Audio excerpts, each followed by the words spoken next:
रात का काला अंधेरा धीरे धीरे छंट रहा था और सुबह का सूरज आसमान में अपनी किरणें बिखेर रहा था।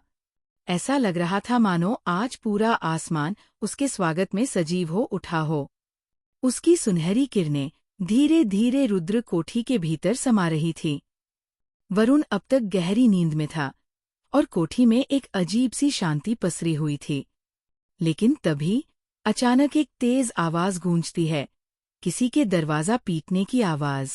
यह आवाज धीरे धीरे और जोरदार होती जाती है, मानो कोई जबरदस्ती दरवाजा खोलने की कोशिश कर रहा हो।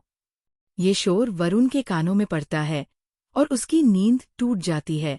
वो अलसाते हुए उठता है और झुंझलाकर बड़बड़ाता है, सुबह सुबह कौन आ गया?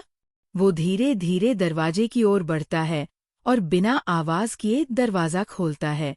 बाहर 3 लोग खड़े होते हैं।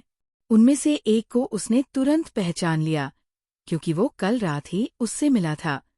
मगर बाकी 2 चेहरों को देखकर वो सवालों से भर जाता है।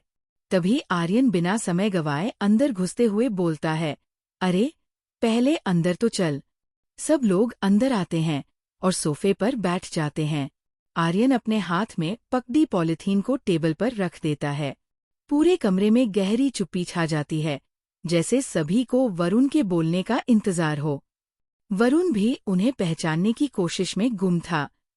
तभी आर्यन इस माहौल को तोड़ते हुए कहता है, ये अपना बचपन का दोस्त वरुण। और वरुण, ये है अमन और ध्रुव।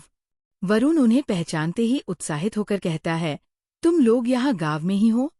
अमन मुस्कुराते हुए जवाब देता है, क्यों, तुझे अच्छा नहीं लगा क्या? अरे नहीं यार। वरुण हंसते हुए कहता है। आर्यन की नज़र ध्रुव पर पड़ती है, जो अब तक वरुण को टकटकी लगाए घूर रहा था। उसे याद आता है कि ध्रुव और वरुण बचपन में बहुत गहरे दोस्त थे। फिर अब ऐसा अजीब व्यवहार क्यों? आर्यन उत्सुकता से पूछता है, ध्रुव, क्या हुआ? तू वरुण को ऐसे क्यों घूरे जा रहा है? ध्रुव अचानक ध्यान हटाते हुए कहता है, मैं देख रहा था कि वरुण कितना बदल गया है। वरुण हंसते हुए बोलता है, अच्छा, तो बता, क्या क्या बदला है मुझमें? ध्रुव भी हंसते हुए कहता है, यार, तू पहले जैसा ही है, कुछ नहीं बदला। अमन झुंझलाकर बोलता है, अबे, तुम लोग बातें ही करते रहोगे या नाश्ता भी करोगे?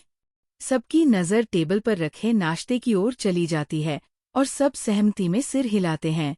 तभी वरुण को अचानक कुछ याद आता है और उसके चेहरे की रंगत बदल जाती है। अरे, मैं कैसे भूल सकता हूँ? कार्तिक तो मेरे साथ घर आया ही नहीं था, वो तो उस आवाज की तरफ चला गया था।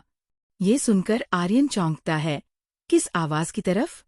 वरुण बताता है, कल रात किसी के कराहने की आवाज आ रही थी और कार्तिक उसी आवाज के पीछे चला गया था।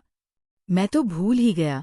अमन घबराकर बोलता है, अरे, ये क्या कर दिया उसने? आर्यन भी चिंतित होते हुए कहता है, आज तक किसी ने उस आवाज की सच्चाई जानने की कोशिश नहीं की और वो अकेला ही वहां चला गया। वरुण उलझन में बोलता है, पर इसमें दिक्कत क्या है? अमन गंभीर स्वर में कहता है, तुझे नहीं पता, ये चीज पिछले 15 सालों से हो रही है। हर पूर्णिमा और अमावस्या को ये आवाजें आती है। वरुण आश्चर्य से पूछता है, क्या? तो क्या गाँव वालों ने कभी पता लगाने की कोशिश नहीं की?